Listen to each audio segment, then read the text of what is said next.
up, you guys? Welcome back to my channel. If you don't know who I am, my name is Miss Bull. I'm a former flight attendant for Delta. If you haven't checked out my other videos, I recommend you do so because, well, I really like them. Some other people like them, and I think that they will be helpful.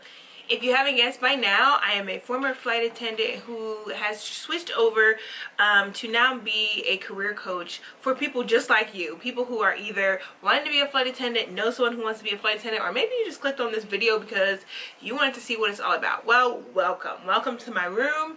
Ignore the very strange brick, you know, the very strange walls. For some reason in Hawaii, the decor is a bit different, but nevertheless, this is going to be an awesome video about 5 things I wish I knew before I applied to be a flight attendant and then became a flight attendant. If you want to know the 5 things that I wish I knew before I became a flight attendant, just keep watching. Oh, and before we move forward, just take a second to like this video and please leave a comment because 1, I love hearing from you guys, and 2, everybody needs to let me know if this is helpful or not. I make these videos specifically for you guys. I don't fly anymore and I haven't flown for over a year. I retired / quit. So yeah, let me know if these videos are helpful. Okay, enough chit chat, on to the video. Okay, the first thing that I wish I knew before I became a flight attendant is that it is extremely tough on your body.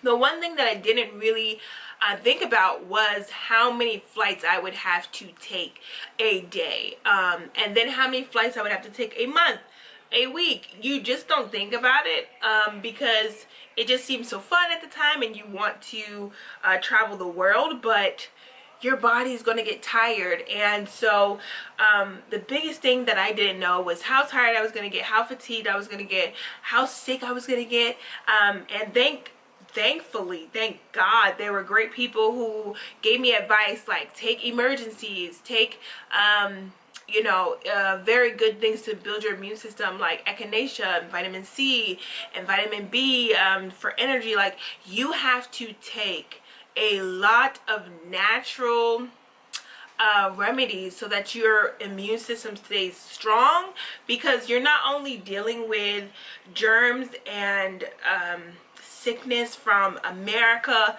If you're applying for an international airline, you're getting germs from all over the world, and that can be really tough on your body. So the first thing, let me button this because I think I'm a little bit too sexy for this video. There you go, it's a little bit better.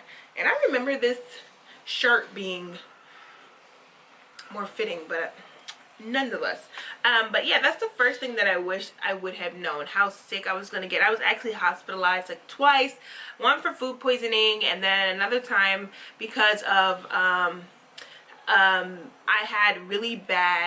I kept getting really bad sinus infections. And if you fly while you have a sinus infection, sometimes you can rupture your eardrum, which has happened to a lot of people. So it's just, you have to be very aware of what's happening with your body. Don't ignore it and take care of yourself. Extra good, take care of yourself. Okay, hope that is helpful for someone. Don't want to scare anybody, I just want to give you a heads up. It's a lot. So the second thing I wish I knew before I became a flight attendant was how many sleepless nights I was going to have. Oh my goodness, traveling from time zone to tongue twister. Traveling from time zone to time zone is so hard. It sounds fun, right? I'm about to go to New York and then LA and then Milan and then Rome. It sounds fun, honey. It sounds so fun. Your body is literally dying inside. Yeah.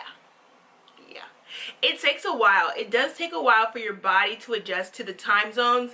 It takes a while for you to get sleep, because sometimes you have really early call times, and if you're like me, you'll get paranoid if you have to wake up early. Like, I used to be so paranoid sometimes when the call time was like 6 something, because that means I had to wake up at 5, or if the call time was 5 something, I had to wake up at 4 a.m. and so I would get paranoid that I was going to oversleep, so I didn't sleep well. It's just like a whole thing. It's a whole thing, child. It's a whole thing. So you really have to give yourself a grace period of about a year and a half when you first start, because it's very hard for your body and your mind to transition. Unless you're already traveling so much already, then it will be an easy adjustment for you. But for most people who are not putting their bodies in different time zones constantly, it is a very tough transition. Not impossible, just tough. Be kind to yourself and give yourself that space and understand that it's normal. It's normal. Moving on. Okay, the third thing that I wish I would have known before I became a flight attendant was you can get like sick while you're flying. Not like, you know how you can get car sick? Yeah, when you first start flying, it's so normal to like feel dizzy and feel like you're gonna throw up. I remember like talking to one of the flight attendants, and I was on like, it was like a couple months in, so I was really confused because I never had felt ill like on the plane, like from the plane itself. And I was like, dude, I feel like I'm about to throw up. And he's like, oh man, welcome to, you're getting your sea legs. That's what they call it, right? So I never really thought about it, but yeah, just like getting car sick, you can get plane sick. So if you get car sick easily, if you get car sick easily, this is not to discourage you. This is just to put into what is it? Put into, what is the word I'm looking for? Put it in perspective. This is to put this in perspective for you. When you're on a plane, it's the same as kind of feeling car sick. So if you get car sick easy, baby, this might be a tough one for you. Not gonna lie, I didn't experience it for a long time. Like, I never get car sick, but I definitely experienced it in the air. It was tough in the beginning. A lot of people do throw up in the beginning. Your body has to adjust to so much, you know, so it's hard. Okay, the fourth thing that I wish I would have known before I started flying was that most people have to commute to work. So what that means is, like for me, I'll use myself for example. When I got the job for Delta, at training, we were allowed to pick our top choices for bases. And when you pick a base, that is the airport that you always fly out of. That's the airport that every shift that you're scheduled, it reports at one airport. So me, myself, I lived in Delaware and I flew out of Philadelphia airport, but I was based in Minneapolis. So I would have to take a plane from Philly to Minneapolis the day before my flight, or before I was scheduled to fly, and then I had to fly out the next day.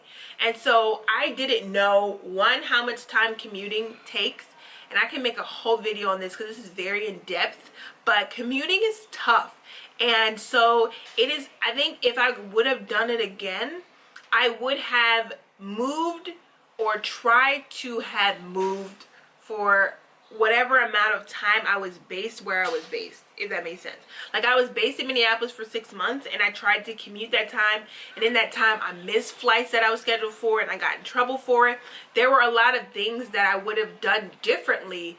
One of them is having had just moved to the base temporarily that I was placed at, because it is such a hassle to commute.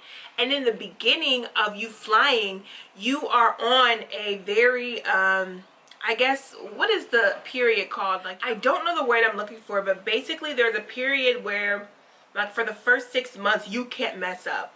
And so it's important that you make your job easiest, you know, and you do that by not setting yourself up for failure. And I'm not saying commuting is setting yourself up for failure, but commuting is hard. And if the plane is oversold and that's the last flight out and you have to work tomorrow and you don't get on as a standby, baby, I know you felt stressed before, but you ain't never felt stressed like not making your commuter flight. Okay, can I get an amen from anybody who knows what I'm talking about? There ain't no stress like not making your commuter flight. But again, if you want me to go into detail about commuting to and from work, to and from your base, just comment down below. Last thing, the fifth thing that I wish I knew before I became a flight attendant was how hard it's going to be on relationships. And I say this so that you go into it with a clear mind, and also, like, give yourself time to adjust. I think for me, I didn't give myself time to adjust. So it was very hard for me because I was really busy And you know, one of the saddest things I think I remember was when I was flying, and me and one of my closest friends, we graduated flight school together, and he had actually, you know, when you're flying, you have Wi-Fi for a little bit, but say you're in a long haul flight, you're not checking your phone. So, you know, someone might be trying to contact you for the last 7 hours, 8 hours, which is even tougher when you have families or if you're a parent. But I just remember my friend telling me, like, his granddad had passed away. And I was like, how did you find out? And he was like, as soon as I got off the plane and turned my phone off of airplane mode, I found out. And, you know, it just kind of puts into perspective how it is in that career field. You're going so much, flying so much, you know, and people are trying to contact you. And it's hard. Sometimes you get really bad news and you've been flying all day and you have to deal with that, you know, at work. And so I think, like, one, be kind to yourself in the beginning. It's hard, dude. Trust me. Like, I remember crying many days. You know, the adjustment period is tough. Easier for some people, to be honest, but it is tough because there's so much pressure to be to stay out of trouble for that first 6 months. And I don't know if it's different for other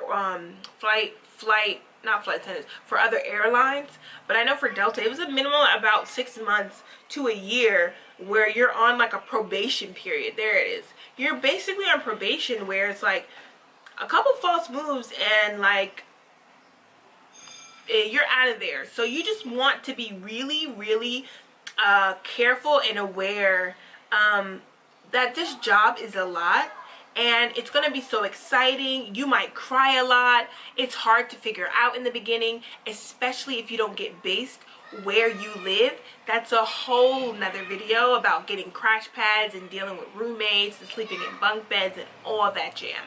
But I will say this: it is not impossible, and it is temporary.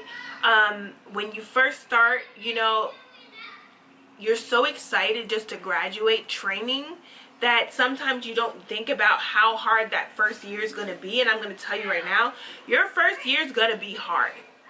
Because unless you are used to flying standby and you're used to the airline, say maybe you've been flying standby or someone had you on their benefits and you're used to the game. If you're not used to the game, this is all brand new and this is all very difficult. But I'm telling you, it's possible. And to be patient with yourself and kind with yourself and ask for help, you know. Ask for help. There's people that are willing to help you and you're not alone. So that's it. That's the 5 things I wish I knew before I became a flight attendant. I hope that some of them were helpful. Again, leave a comment and like this video. Let me know what you want to see next. I am super excited. Oh, and before I forget, I do have a free Facebook group called Flight Family where I post a bunch of videos and different advice on this. And I have a really great community of people in there, so I want you to be a part of it. All the information is going to be in the description box, so check it out.